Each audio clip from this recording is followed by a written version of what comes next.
Okay, so in this first photo, we're looking at what's called a parhelic circle. All right, so this is one of the 12 rainbows. As you can see, just observe the picture. Observe the picture. I'll be breaking everything down as we continue the lesson, but in this first picture, this is called a parhelic circle. This is one of the 12 different rainbows, all right?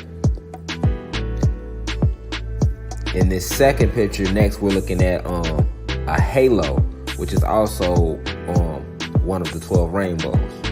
So you can see like they're somewhere maybe in Russia, because you see the mountains, you see the snow, you see the mountaineers at the bottom traveling through this rocky terrain with the halo above. All right. Now in this third picture, this is what is referred to as a sundog. Okay, this is another one of the 12 different rainbows. This is called a sundog.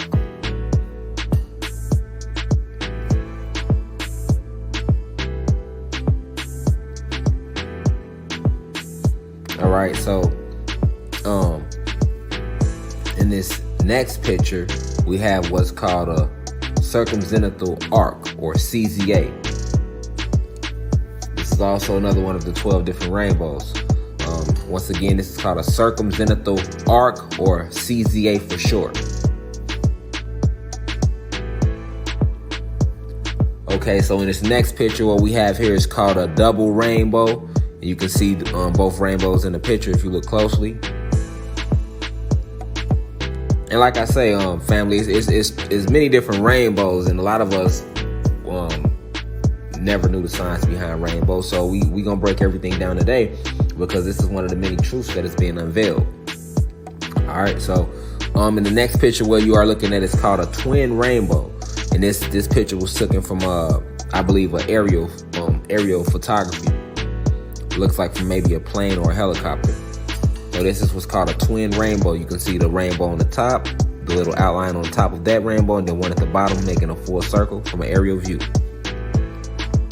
All right, this next rainbow is called a supernumerary rainbow. All right, as you can see, it has multiple colors, not just the normal 7 colors that's in the rainbow, but it has extra colors outlining those 7 on the outside of the rainbow as well as within. These rainbows are called supernumerary rainbows. All right. So what you're looking at in this next picture is what you would call a reflected rainbow. All right. And these rainbows, as you can see the double line on the outside, this is also another one of the 12 different rainbows. This is called a reflected rainbow. All right. And like I said, I want y'all to remember these 12 different rainbows as we continue throughout this video, because we're going to be coming back to these different rainbows, breaking them down. All right, so in this next picture, you have what is called a monochrome rainbow. It's a red rainbow. It's rare. Most people don't see it. I've never seen one, but they actually exist. And scientists call them monochrome rainbows. All right. All right, so in this next picture, we have what is called a moonbow. All right, and this is a rainbow that you can see at nighttime. It's actually nighttime in this picture, as you can see, and it's a full-fledged rainbow out. All right, this is called a moonbow.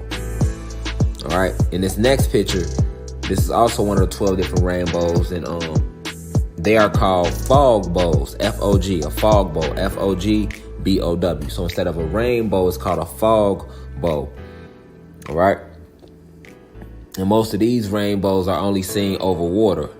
All right. They are called fog bows. All right. And in this very last picture, the very last of the 12 rainbows is called a circumhorizontal arc.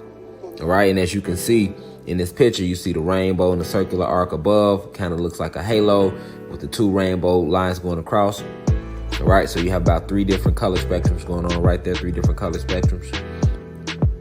All right, this is called a circumhorizontal arc. So keep in mind, these stargates were being hidden through these clouds and the misinformation that they taught to us and spread to us through school about the weather and our atmosphere and the natural atmosphere of this planet. The first person actually to create the whole idea of what we know as rainbows, which means a rainbow comes when it's raining outside, and then the sun's reflection catches the water drops, and then the light refractions from the sun appears through the water drops to us as a rainbow. All right, this is what we were taught. And, before we keep going, I don't want anybody to think that I made that up, so let's scroll over real quick to Google and see what Google has to say about Aristotle. All right, who's the person who invented this theory about the rainbow. All right, so let's scroll over to Google. All right, so let's scroll over to Google, see what Google has to say. All right. The classic Greek scholar Aristotle, born 384 through 322 BC, we know that is a lie because we know human beings have not even been here that long, was first to devote serious attention to the rainbow. According to Raymond L. Lee and Alistair B. Fraser, despite its many flaws in its appeal to Pythagorean numerology, Aristotle's qualitative explanation showed an inventiveness and relative consistency that was unmatched for centuries. After Aristotle's death, much rainbow theory consisted of reaction to his work, although not all of this was uncritical. In Book 1 of Naturalie's Quotations, written 65 AD, the Roman philosopher Seneca the Younger discusses various theories of the formation of rainbows extensively, including those of Aristotle. He notices that rainbows appear always opposite to the sun, that they appear in water sprayed by a rower, in the water spat by a fuller or enclosed stretched on pegs, or by water sprayed through a small hole in a burst pipe. He even speaks on rainbows produced by small rods, virgulae of glass, anticipating Newton's experiences with prisms. He takes into account two theories. One, that the rainbow is produced by the sun reflecting each water drop. The other, that it is produced by the sun reflected in a cloud shaped like a concave mirror. He favors the latter. He also discusses other phenomena related to rainbows, like the mysterious virgae, rods, halos, and parhelia.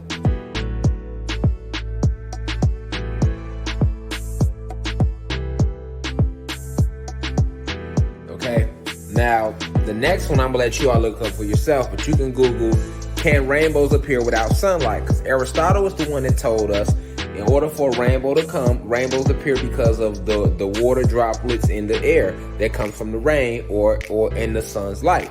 So we already just discovered that rainbows can't appear without any rain at all, which should have really just blew your mind. All right, those are called iridescent rainbow clouds. Let them tell it. All right. Also, if you go Google, can rainbows appear without sun? You're going to find out, yes, they can. When rainbows appear without sunlight, those are called moonbows. And this is why I showed you all 12 of the different so-called rainbows at the beginning of this video. To see what you're going to understand is this quickly. There is no such thing as a rainbow. Rainbows are actually stargates. And this is why they got 12 different rainbows, because if rainbows existed, it would only be one rainbow, right? But there are 12 different rainbows because these are actually stargates. And these stargates open up in 12 different locations all around our realm, all right? All around this realm. So the 12 different locations, you've seen it at the beginning of this video, all right? And they cannot hide these different locations, so they rename when they call them moonbows and monochromosome rainbows and fog rainbows and twin rainbows and everything. It's a million different rainbows, right? 12 different to be exact. That's because there are 12 different gateways, right? So, understand that these 12 different stargates. Understand that these stargates connect us to the Asgard realm, all right? But since they have hijacked the realm and took it over the last 500 years, every time a stargate appears, we are not able to activate it. We can only activate it from our side. As far as Asgardians, they cannot activate the stargate for our plane from their side. It can only be activated from our side. Just like they have stargates that allow them to come into up to this plane. But since the realm has been hijacked, they haven't even been able to use their stargates to come up here as well. So they literally have to, literally teleport up onto the surface or travel along the ice, the Antarctic ice wall, right? So this is the real truth about rainbows. Also, this is why in Greek mythology, the goddess of the rainbow was called Iris, right? Iris was the messenger for the gods. And the reason they tell you this in Greek mythology and in Norse mythology is because in real life, every time you see a rainbow, there is actually a spiritual being called that they name Iris. That's one of the Anunnaki gods. And Iris comes with these cosmic and celestial messages and sits along these rainbows. Every time you see a rainbow, you should meditate. You should tap into link into the energy. But we weren't able to do that because they lied to us our entire life, had us thinking that rainbows are natural things that come from the weather. All right? Nothing about the weather is natural. The only thing that was ever natural about our weather was it was always clear skies and 2 suns. We had some wind here and there. All right, that was our weather. All this, and the rain here and there. But all of this thunder and lightning, rain, definitely the cold weather, the snow, none of that is organic or natural to this planet. All right, so understand that they shut the stargates down. All right, and they shut the stargates down. So we hadn't been able to access these stargates, and every time we seen them, we just thought that they was just rainbows that was appearing because it rained and some sun was out. All right, but if you study about the different rainbows, which most people didn't know, which is why I put the 12 different ones, you'll find out that it's all a contradiction. All right, that's because rainbows don't exist. A rainbow is actually a stargate. Every time you see a rainbow, it's a message in it for you, cosmically, for your DNA. All right, the rainbow is composed of what colors? All the colors that are in your chakra. You understand that the colors that are in our 7 chakras are the same colors that aligns the rainbow, because the rainbow comes from us. We created the rainbow as 9 ether beings, all right? It's just an energetic stargate, all right? It's just a stargate. That's all a rainbow is, a stargate to connect us to Asgard and other realms. Certain stargates, like what they call, certain stargates only open above the water realms, like what they're calling a fog bowl. They tell you clearly that fog bowls only appear above the water. This is because the fog bowls leads you to different dimensions, different realities. What they call the red rainbow or the monochrome rainbow leads you to warmer galaxies like Mars. Planets like Mars and other locations. This is why it appears red. Some of those what they want to call monochrome rainbows leads you down to lower realms and lower worlds like Hades and stuff like that. These realms actually exist. All right. So understand that we are awake and we are rising in frequency. So these portals that have been around. But what you're going to see is a lot of our ancestors coming back through these portals. You'll see these Asgardians. You'll see this Stargate that we've been thinking was a rainbow. Once they completely open up and you start seeing beings come through these Stargates. All right. So we were lied to on every level, family. We were lied to on every level to keep the truth hidden from us. All right. So understand that no, a rainbow is not some magical spectrum, light spectrum that you are seeing because you are opposite of the sun and it rained and the water vapor and the raindrops is picking up light refractions off the sun, which is making you think you're seeing a rainbow. No. That is not why you see those colors in the rainbow, and that's not why you see a rainbow. A rainbow, once again, is a stargate. So that's why they have 12 different rainbows, because these stargates is 12 different types of stargates. All right?